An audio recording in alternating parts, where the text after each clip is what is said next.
Transport. Bausman vient d'effectuer une visite de terrain. Dans ce sens, le constat est alarmant.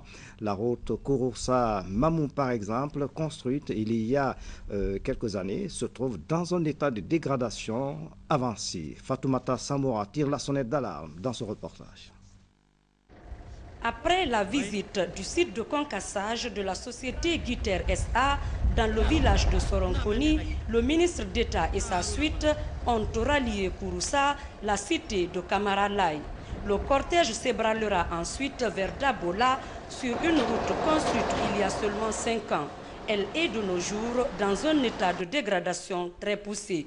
Cela s'expliquerait par le manque d'entretien. Cependant, de Kouroussa à la bourgade de Diata, sur 50 km, les rafistolages sont encore visibles. Des colmatages qui remontent en 2009. Au fur et à mesure que nous avançons, l'usure de la chaussée se fait de plus en plus sentir. Les nids d'éléphants imposent des stationnements. À 10 km de la sous-préfecture de Sissela, nous voici en face d'un homme, muni d'une brouette, d'une pelle et d'un bidon d'eau. C'est un volontaire qui essaie de boucher les trous sur ce axe. Depuis 2006, j'ai fait de mon mieux pour éviter le trafic nécessaire sur ce tronçon. Je travaille avec 4 jeunes du village d'à côté. À chacun, je donne 150 000 francs guinéens par mois comme prime d'encouragement. Cet argent provient des chauffeurs qui m'offrent des sommes symboliques. Si on me donne même une simple moto-sarrette, je pourrais faire mieux. Même calvaire sur le tronçon d'Abola-Mamou. Sur plusieurs kilomètres, c'est seulement des lambeaux de bitume qui sont visibles. L'on se demande si une machine, même en déroute, est une fois passée par là, a fortiori y verser une goutte de goudron. Ce pont ici à Douné a retenu l'attention de Ba Ousmane. L'ouvrage porte des fissures sur les piliers et sur la dalle, d'où cette déviation afin de démolir et de reprendre la dalle endommagée. Mais ce passage temporaire semble dérisoire car sa solidité reste à prouver. C'est pourquoi le ministre d'État a recommandé sa reconstruction. À la porte d'entrée de Mamou, le cortège marque une pause, histoire pour l'autorité en charge des travaux publics de constater le défoncement de la chaussée. Dans la ville Carrefour, Ba Ousmane échange avec le gouverneur et le maire avant de reprendre son bâton de pèlerin. Comment limiter la fraude dans le secteur des télécommunications? La question figure parmi les priorités du ministre Oyegi Lavogui. Une première station mobile de surveillance des fréquences et des spectres vient d'être lancée à Conakry. C'est un véhicule 4x4 équipé d'appareils qui captent des signaux et éventuellement repérer les fraudeurs. Tierno Ousmane Diallo signe ce reportage. Ce geste du ministre des Postes, Télécommunications et des Nouvelles Technologies de l'Information symbolise le lancement officiel de la station mobile de surveillance des spectres et des fréquences. Avec l'acquisition de cet outil, c'est la chasse aux fraudeurs qui devient plus facile. Équipée d'antennes de géolocalisation, d'un serveur et d'un logiciel qui pilote tout le système, la nouvelle station mobile pourra capter toutes les ondes électromagnétiques émises proches d'elle et détecter ainsi les fréquences illégalement utilisées. Fruit de la coopération Sud-Sud, la nouvelle station mobile de surveillance des fréquences est livrée par Megasat, une entreprise malienne. Pour l'ARPT, une grande maîtrise de l'outil de gestion du spectre de fréquence, qu'est le SICAP, Système intégré de gestion automatisée des fréquences, permet de réaliser davantage des assignations, satisfaire les besoins de ressources et traiter avec diligence et efficacité les plaintes de brouillage des émissions de plus en plus nombreuses. Le transfert des technologies aux zones africaines constitue un objectif prioritaire de Megasat. À cet effet, une équipe d'ingénieurs de la RPT a reçu une formation technique de haut niveau en Europe dans le cadre de ce projet. D'une manière générale, cet équipement permettra de contrôler si dans la pratique, l'utilisation du spectre est conforme à la politique nationale. La nouvelle station mobile de surveillance des spectres dispose d'appareils permettant de repérer les appels internationaux émis frauduleusement vers la Guinée et de régler les difficultés consécutives à l'interférence des réseaux et des fréquences. Ces valises vont quant à elles permettre aux techniciens de l'ARPT de parvenir à des zones difficiles d'accès pour analyser la nature des fréquences utilisées à ces endroits et faire découvrir les installations clandestines. C'est donc dire que bientôt, toute la Guinée fera l'objet d'analyses d'ondes électromagnétiques. Les services de télécommunication et particulièrement les radiocommunications jouent un rôle extrêmement important dans le développement socio-économique de notre pays. C'est pourquoi le secteur bénéficie de l'attention particulière du gouvernement. La mise en œuvre de l'outil de contrôle dont nous venons d'être dotés constitue en fait un grand événement qui augure de lendemain meilleur pour notre autorité de régulation qui, depuis sa création, fait constamment preuve de dynamisme. Par ailleurs, il sera installé à Koloma une station de surveillance fixe pour appuyer la station mobile. En attendant, celle-ci fera le tour de la Guinée dans les jours à venir. L'autre temps fort de cette édition, l'hôpital spécialisé de Kipé dans la commune de Ratoma n'est toujours pas opérationnel par manque d'eau et d'électricité, situation inquiétante. Cet hôpital moderne, doté d'équipements de dernière génération, mère à petit feu, Soridekera, ce bijou a un besoin urgent de l'électricité pour son fonctionnement. Regardez. La République de Guinée dispose enfin d'un centre hospitalier de renommée internationale. Situé sur les plateaux de Kipé dans la banlieue de Conakry, il est financé à hauteur de 10 millions de dollars par la fructueuse coopération chinoise.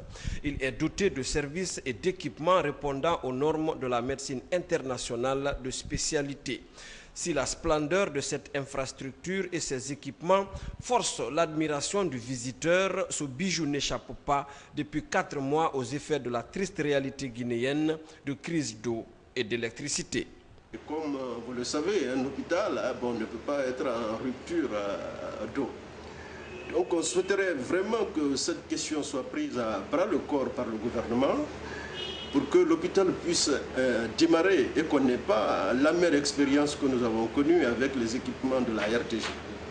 Malheureusement, c'est ce qui risque d'arriver si on ne fait pas vite, parce que les équipements qui y sont des équipements très sensibles avec du matériel électronique.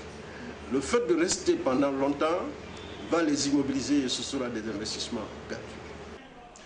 Conscient de l'enjeu de ce centre hospitalier dans l'amélioration des soins de santé en République de Guinée, le département de la santé et de l'hygiène publique, à travers les autorités du centre, ne cache pas leur inquiétude face au retard que prend déjà son inauguration.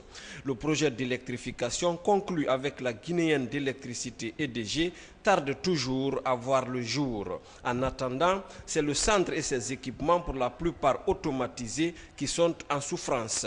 Un centre pourtant perçu comme le moyen privilégié pour remédier au flux des évacuations sanitaires qui coûtent environ 20 milliards de francs guinéens par an.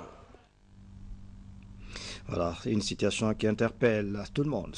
Le ministre du Plan multiplie les contacts avec les cadres de son département. Au constat, ce département est confronté à de nombreux problèmes liés au fonctionnement des différents services du dit ministère. Le point avec Séni Lama. C'est ce qu'on appelle avoir du pain sur la planche. Et ça, le ministre du Plan, Souleymane Cissé, en est conscient, surtout après sa tournée de prise de contact dans les différents services de son département. De la Direction nationale du Plan à l'Institut national de la statistique, en passant par la Direction nationale des programmations des investissements publics, les problèmes sont similaires. Cet immeuble vétuste abritant le ministère censé être le cerveau moteur des autres départements ministériels en dit long sur les conditions de travail ici et dénote combien de fois ce département a été relégué au second plan. Depuis l'avènement des militaires en 1984, le département, à travers une décision présidentielle, le plan a commencé à sombrer. C'est-à-dire, on a rendu tous les départements responsables de leur politique. Alors que la conception, le plan devrait participer à la conception, élaboration et suivi et évaluation de toutes les politiques sur le territoire national. Pour faire le tour des 4 étages de l'immeuble, le ministre est obligé d'arpenter les escaliers faute d'ascenseur. Les bureaux sont exigus. Les agents, confinés par dizaines, donnent l'air d'un café où ils passent la plupart du temps à causer qu'à travailler. Et pour cause, le manque de matériel et d'équipement. Dans ce bureau de la division d'études et de stratégie sectorielle, par exemple, il ne reste plus que les vestiges d'ordinateurs. Le seul ordinateur portable appartient à un agent. La section informatique de l'Institut national de la statistique, elle, est logée dans un bâtiment colonial à l'état de délabrement très poussé. Les agents y travaillent tant bien que mal avec la hantise que le bâtiment peut s'effondrer à tout moment. Un autre problème, non de moindre, c'est la qualification du personnel. Les stages de formation et de mise à niveau sont rarissimes. Voilà de quoi manquer du sommeil aux nouveaux locataires du plan. J'avoue que c'est ce matin et ce matin seulement que j'ai réalisé l'ampleur des tâches qui me revient.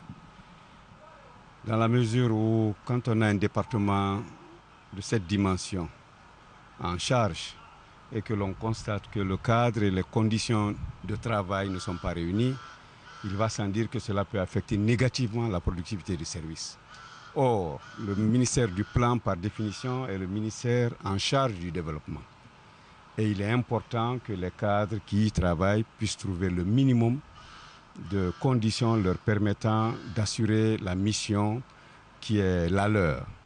Au jour d'aujourd'hui, le rapport économique et social de 2008 n'est pas encore fini. La population, elle, n'est pas recensée depuis 14 ans.